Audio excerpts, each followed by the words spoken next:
Bismillahirrahmanirrahim. Assalamualaikum warahmatullahi wabarakatuh. Alhamdulillah, Allah Ta'ala masih lagi memberi kelapangan kepada kita untuk kita sama-sama berjumpa di alam maya ini. Semoga Allah Subhanahu Wa Ta'ala menjaga kita semua daripada diganggu, daripada dijangkiti COVID-19 ini. Baik, bila mana kita sebut tentang COVID-19, ini adalah ujian ataupun bala daripada Allah Subhanahu Wa Taala. Walaupun di sana ada yang mengatakan bahawasanya itu adalah virus ciptaan manusia, ada yang mengatakan ciptaan Amerika, ada yang kata ciptaan Yahudi, ada yang katakan ciptaan Cina itu sendiri. Walau bagaimanapun, sebenarnya kesemuanya itu kita panggilkan ujian lah. Kita panggilkan itu adalah ujian atau pembala. Sebab atas kehendak Allah Subhanahu Wa Taala benda itu terjadi. Walaupun ianya angkara buatan tangan-tangan manusia sendiri. Jadi apa yang kita perlu ambil, sikap yang perlu kita ambil bila mana kita berhadapan dengan situasi bala ataupun ujian ni. Apa yang kita perlu ambil? Ramai orang dia bila mana saya melihat kepada yang dalam Facebook, dalam Instagram, macam-macam dia orang buat di zaman bila mana ada perintah berkurung ni, perintah mengurangkan pergerakan ni. Ada yang nampak seronok, ada gambar tunjukkan makanan, ada seronok menunjukkan aktiviti, nampak seronok ambil gambar selfie, macam-macam lah. Kita nampak dia orang ni seolah macam berseronok, bergembira kan. Sebenarnya kalau kita ikutkan, sebenarnya bila mana Allah Subhanahu Wa Taala turunkan bala kepada kita, kita tak boleh sangatlah berseronok ataupun nampak yang gembira dan seumpamanya.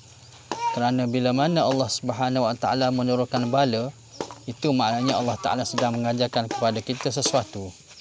Baik kita ni orang biasa, orang awam, alim ulama dan seumpamanya, kita kena ambil iktibar dan pengajaran daripada bala ni.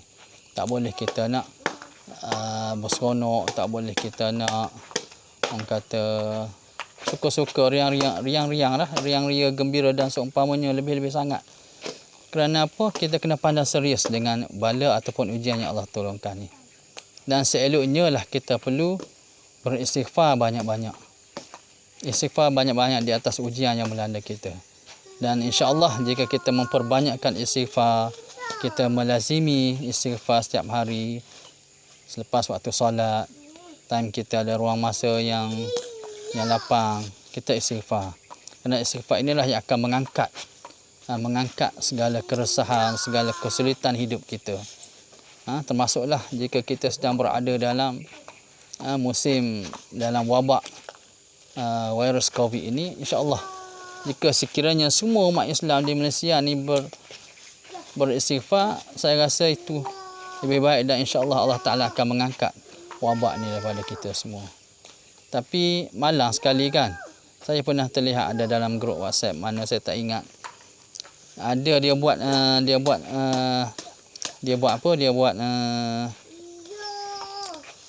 kajian selidik bahawasanya apa yang orang Malaysia buat sejak kala berlakunya PKP ni. Antara mereka yang mana melihat filem-filem pornografi. 80% kalau tak salah saya yang melihat. Apa cerita ni sebenarnya kita buat, apa yang telah orang Malaysia buat, tak tahulah sama ada Islam atau tak Islam, tapi yang merangkumi semua orang Malaysia yang buat, dia buat kajian begitu. Ada yang masuk gitu. Dan sebenarnya benda ni tak kala Allah Ta'ala menurunkan ujian, itu bukan benda tu yang kita kena buat. Kita perlu perbanyakkan istighfar. Perlu baca doa Nabi Allah Yunus. La ilaha illa anta subhanaka inni kuntu minadh zalimin. Jauhilah maksiat-maksiat, sama ada kita buat maksiat di rumah, di mana-mana tempat sekalipun, kena jauhi maksiat tu. Sebab bala sedang turun, bala Allah sedang turun. Kita kena ingat.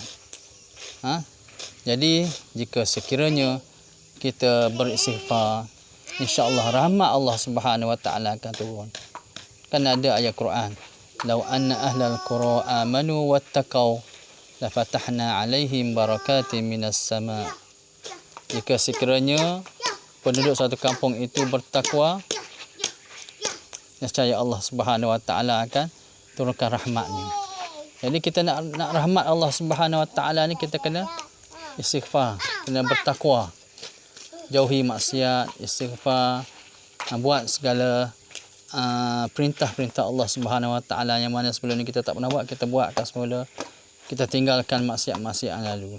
Jadi itulah peranan kita sebagai orang Islam bila mana datangnya ujian, datangnya bala menemui kita ni. Jadi terima kasih kerana sudi mendengar. Sekian, Assalamualaikum.